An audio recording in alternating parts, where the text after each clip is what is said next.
You ran into some controversy about your heritage, your background, are you black or white, and all of that.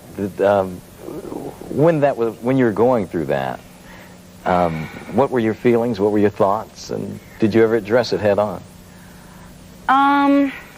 It's very, very difficult to even like get into that because I don't think people could understand it unless they like lived in my shoes and really knew how hard it was, because it's very tough to be interracial. It really is, because you never know how people are relating to you, perceiving you, you know what I mean? And I personally never really felt like one way or the other. I always felt like I was very much like an outsider to everything, you know what I mean?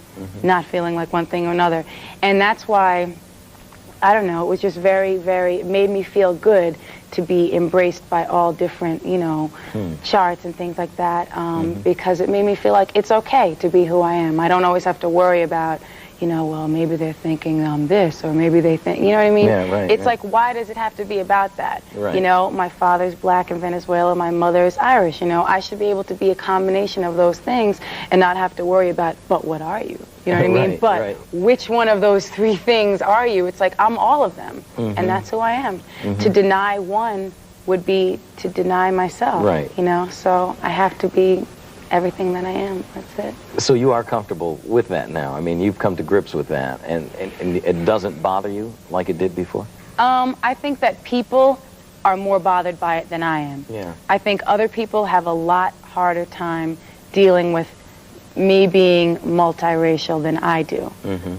It's fine for me. Yeah. I don't think about it. But other people like to be able to pinpoint you and to kind of stereotype you and say, what are you? Where do you fit in to my puzzle so I know how to categorize you?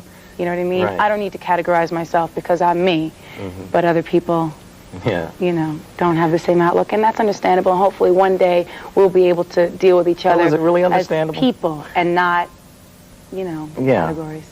But you know, it's the same thing happens in your career too, doesn't it? Right. I mean, and I'm not just talking about you in particular. Right. But people always want to know, well, what kind of music? Are you an R&B artist or are you pop? Right. You know, what do you do? They want to categorize it. Right. So you deal with that in your personal life and on a professional level too. Well, the truth is, I mean, people, there can be a rap song that comes out and that's the biggest song on the rap charts, and it crosses over and suddenly it's pop. You know what I mean? Right. It's not about what are you making when you go, you know, make the record. They thought it was a rap song. Suddenly, you know, kids in the suburbs are buying it, and so therefore it's pop. Right. You know what I mean? It's all about how many people relate to it, and you know, that it's crossing boundaries, and it's all good. You know what I mean? It doesn't have to be, well, you crossed over, so, you know, therefore, you know, we don't respect you anymore. Right, you're no longer R&B. Right. You're pop. Exactly. It's all where you're coming from inside, and that's how I look at it. And I know that not everybody looks at it that way, and that's cool with me, you know.